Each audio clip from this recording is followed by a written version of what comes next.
So, hello everybody, welcome back to Kingdom of Learning. तो as you all were waiting eagerly, तो high court का जो final decision है वो आ चुका है हाइब्रिड मोड पर. So I am just going to inform you all about that. तो अब इसमें क्या है कि एक तो थोड़ी सी गुड न्यूज़ है और थोड़ी सी बैड न्यूज़ है. तो please watch complete video and I wish कि आप सब सिचुएशन को समझेंगे और आगे का अब नेक्स्ट स्टेप क्या होना चाहिए आपका, वो भी हम इसी में डिस्कस करने वाले हैं.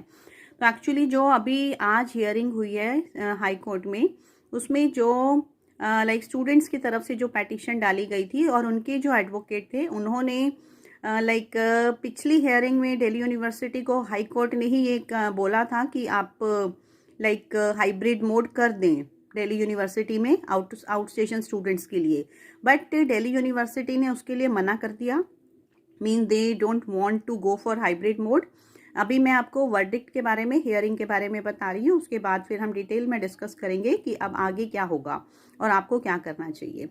तो उसके लिए लाइक उन्होंने बोल दिया कि वो अभी उसमें कोई भी चेंजेस नहीं करेंगे, अपने जो भी उनका डिसीजन है फुल्ली ऑफलाइन वाला उसी पे रहेंगे.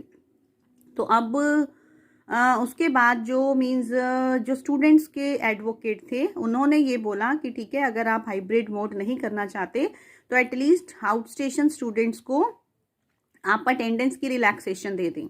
तो इस पर दिल्ली यूनिवर्सिटी के जो लॉयर थे, जो एडवोकेट थे, उन्होंने बोला कि ठीक है, हम 20 मार्च तक की अटेंडेंस की रिलैक्सेशन देंगे, लेकिन वो भी सिर्फ उन्हीं स्टूडेंट्स को जिन्होंने ये पेटिशन डाली है कोर्ट में, means not for all the students.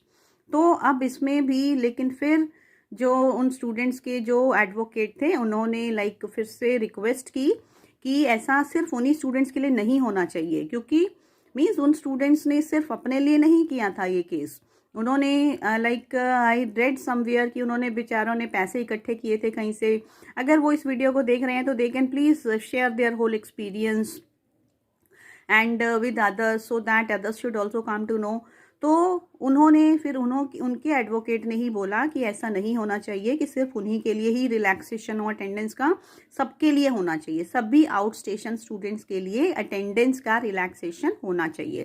तो इस पर फिर जज ने ये बोला कि ठीक है, मीन्स फाइनल जो डिसीजन अब हुआ है वो यही हुआ है कि हाइब्रिड मोड तो नहीं होगा, लेकिन 20 मार्च तक आपके मीन्स आपकी अटेंडेंस में रिलैक्सेशन रहेगी अगर आप आउट स्टेशन स्टूडेंट्स हैं तो आपके लिए अब टाइम क्या है. तो अब आपको पता चल गया कि हाइब्रिड मोड तो नहीं होने वाला दिल्ली यूनिवर्सिटी में. जैसा कि मैंने पिछली वीडियो में भी बोला कि अब तो उनके पास एक और भी एक्सक्यूज है कि जब स्कूल्स ओपन हो सकते हैं तो कॉलेजेस क्यों नहीं हो सकते. So they are not ready to understand the problems of out station students. तो अब अगर आपके माइंड में आ रहा है कि अभी भी कुछ चांसेस हैं, तो ये एक्चुअली में फाइनल ही डिसीजन है जो आज हो गया है. तो अब आपने क्या करना है, आपके पास 20 मार्च तक का टाइम है, मीन्स अभी 15-20 दिन है आपके पास. तो हो सकता है अब हम दिल्ली यूनिवर्सिटी को प्रेशराइज करेंगे कि वो कम से कम हॉस्टल्स को ओपन करें. और हॉस्टल्स का क्या प्रोसेस होता है, जहाँ जहाँ हॉस्टल्स में लाइक अगर फॉर्म्स ओपन होते हैं तो प्लीज़ आप लोग मुझसे शेयर करते रहें, ताकि मैं वीडियोस बनाकर दूसरे बच्चों को भी इन्फॉर्म करती रहूँगी उसके बारे में.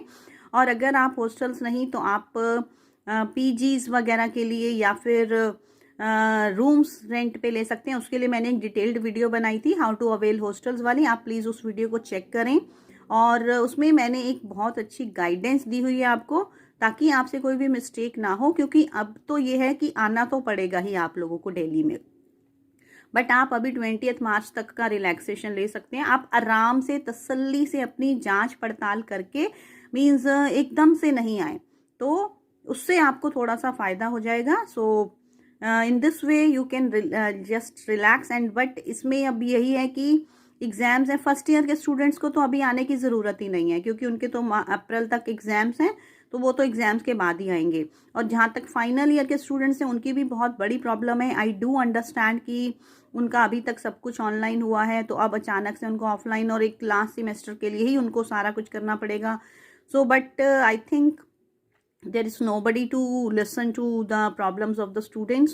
Or why is Delhi University getting so adamant, that also I can't understand, because all the universities like they have allowed hybrid mode, and why Delhi University is not doing that, nobody can help it. So I think you should share this video with others so that जो भी अभी तक उम्मीद में बैठे हुए हैं उन सबको जो भी रियलिटी है वो पता चल जाए, और अपने आप को अब आपने मेंटली प्रिपेयर करना है कि आपने अब कैसे दिल्ली में रहने का अरेंजमेंट करना है, कैसे अपने एग्ज़ाम्स की प्रिपरेशन करनी है।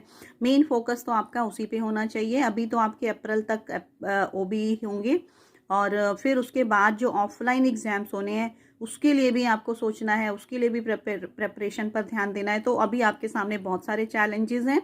सो be brave, be strong and accept whatever has been ordered by the honorable court, and just be mentally prepared for everything, and best of luck for your exams and for your future life. So thank you so much, and like the video, share it with others, and if you want further information related to Delhi University and other universities and everything, all educational updates and English and GK preparation for your competitive exams, then please subscribe to the channel. Thank you so much.